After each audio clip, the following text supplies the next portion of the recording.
Bienvenidos a este análisis. Hoy vamos a sumergirnos de lleno en un verdadero thriller geopolítico del siglo XVI, que, literalmente, reconfiguró el mundo entero. Hablamos de una historia de ambición desmedida, de malentendidos culturales que terminaron siendo letales, y de un choque de civilizaciones que alteró el rumbo de la humanidad para siempre. Imagínense el escenario por un segundo. Un imperio de millones de personas, en la cúspide de su poder en los Andes, y de repente se topa cara a cara con un puñadito de hombres que venían de un mundo que les resultaba totalmente incomprensible. Las apuestas, la verdad, no podrían ser más altas. A ver, pensemos en esto detenidamente. ¿Cómo es matemáticamente posible que apenas 160 forasteros lograran capturar al monarca de un imperio de millones? Es una locura que desafía toda lógica. Situémonos ahí, en la neblina de Cajamarca, un valle escondido en los Andes. El monarca está rodeado de su ejército que era masivo y súper experimentado. Y del otro lado, estos forasteros, agotados, muertos de miedo y superados en número de una manera absurda.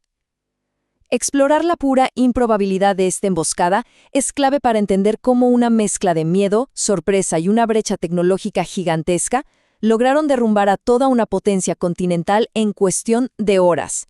Y miren este número. 1.326.539 pesos de oro. Detengámonos un instante a visualizar qué significa eso realmente. Imagínense una habitación inmensa de piedra, llenándose día tras día, vasija tras vasija, con estatuillas, joyas y planchas de oro y plata puros, hasta llegar a la altura de un brazo alzado.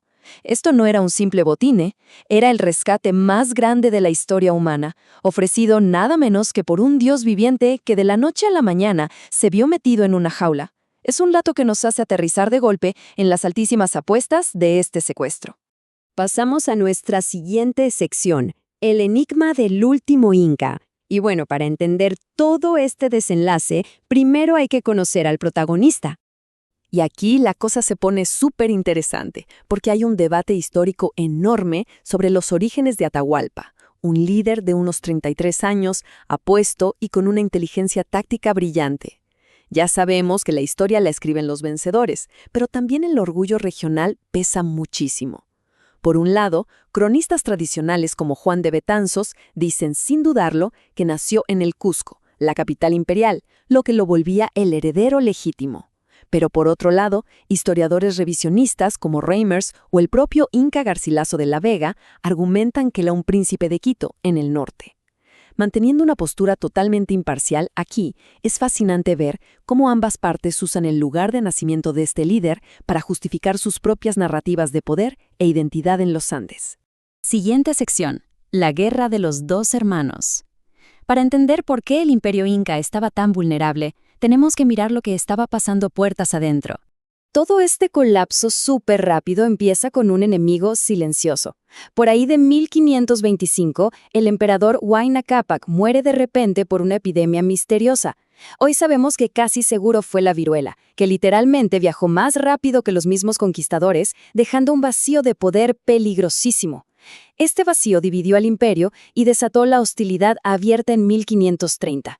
Después de batallas brutales que dejaron al ejército inca exhausto y a ciudades enteras destruidas, todo termina con la derrota de su hermano Huáscar en 1532.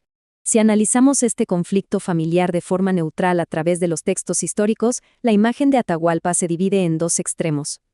Hay fuentes que lo pintan como un usurpador implacable del norte, dispuesto a masacrar a la élite de siempre con tal de coronarse. Pero otras lecturas lo ven como un noble defensor, alguien que intentaba frenar el dogma centralizado y hasta cierto punto racista del Cusco.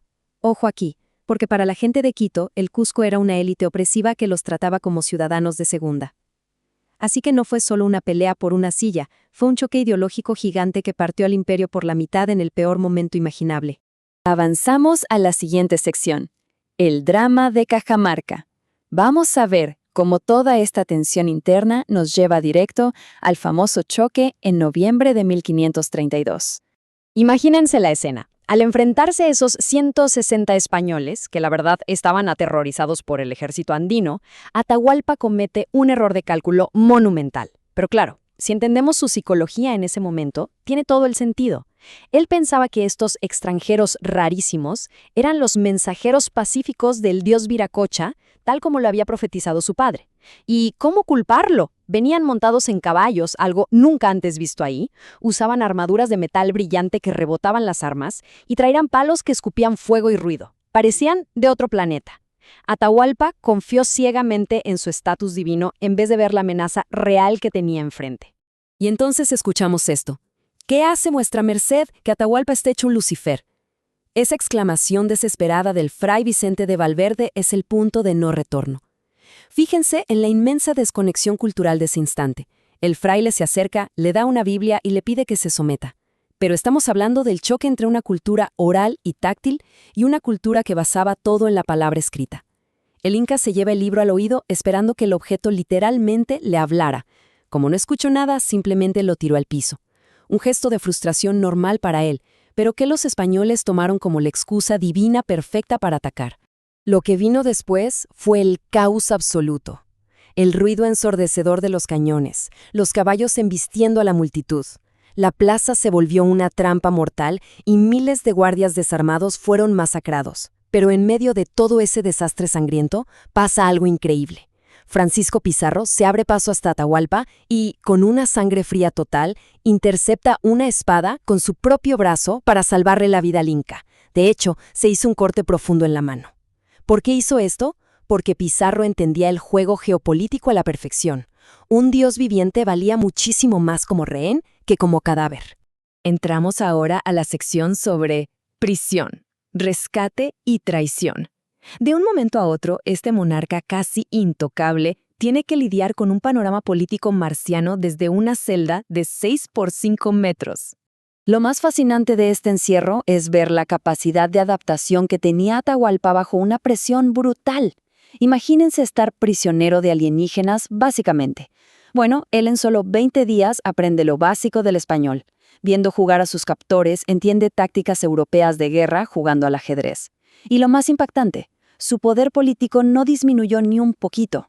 Desde ese cuartito de piedra y con una frialdad tremenda, logra coordinar la ejecución de su hermano Huáscar a kilómetros de distancia, asegurándose de que su rival jamás pudiera aliarse con los españoles. Pero bueno, por más que Atahualpa entregó esa montaña de oro que prometió, el terror que le tenían los españoles a un levantamiento andino masivo pudo más. Desesperados por deshacerse de él, buscando algún vacío legal, le armaron un tribunal que era una farsa total. Lo juzgaron bajo reglas católicas europeas, lo cual es absurdo. Lo acusaron de idolatría por rezarle al sol, de poligamia, que era lo más normal y diplomático en la nobleza inca, de regicidio por lo de su hermano y, la cereza del pastel, de traición a la corona española. Un concepto que literalmente no existía ni tenía sentido en la mente del inca. Pasamos a la siguiente sección, Muerte y el mito de Incarri. Es el 26 de julio de 1533 y llegamos al trágico clímax. Al principio, la condena era morir quemado en la hoguera. Para un inca, les cuento, este era el terror supremo. El fuego no solo quema el cuerpo físico, sino que destruía el alma para siempre, bloqueando el paso al más allá. Así que en una última y dolorosa jugada estratégica, Atahualpa acepta ser bautizado y toma el nombre de Francisco. Esto para nada fue un despertar espiritual cristiano, fue un sacrificio calculadísimo. Cambió el fuego por el estrangulamiento, única y exclusivamente para mantener su cuerpo intacto, que era el requisito sagrado para poder seguir existiendo en la eternidad andina. Y de todo este desenlace tan trágico surge una resistencia poética hermosísima, el mito de Incarri. Es esta creencia súper profunda de que, en secreto, bajo la tierra, el cuerpo decapitado del Inca se está volviendo a unir. Es una metáfora brillante de la resiliencia andina. El mito básicamente dice que algún día, cuando el cuerpo y la cabeza encajen como un rompecabezas, el Inca va a regresar de las profundidades para restaurar el orden de un mundo que fue roto de forma tan violenta por la invasión. Llegamos a la sección final, el legado de una nación, porque la historia de esta tierra y su gente definitivamente no se acabó con su último inca. Sobre esas cenizas empezó una nueva era. La región siguió evolucionando a través de los siglos. Pensemos por ejemplo en Riobamba, que fue un escenario clave para la transformación. Fue justo allí donde nació la República del Ecuador en 1830, en el histórico Colegio Maldonado. Hoy en día, si caminas por ahí, ves monumentos que han perdurado en el tiempo, como el Parque Sucre, el majestuoso Teatro León, el Parque Maldonado o el Correo. Y no son solo edificios viejos, son pilares culturales de una sociedad que ha sabido reinventarse una y otra vez, sin soltar jamás sus raíces. Entonces, ¿cómo es que el espíritu de un imperio tan antiguo sigue dando forma a la resiliencia y a la identidad de una nación moderna hoy en día? Quiero que se queden con esta reflexión. Los ecos del mundo de Atahualpa y de todo lo que pasó esa tarde en Cajamarca no se esfumaron en el aire, siguen fluyendo por debajo de la superficie de nuestro presente. Influyen muchísimo en la base cultural, en las tradiciones y en la fuerza de los Andes modernos. Todo esto nos hace preguntarnos, ¿cuántos ecos de imperios caídos siguen moviendo los hilos del mundo moderno en el que vivimos hoy? Sin duda, una historia que nos invita a seguir escarbando y descubriendo.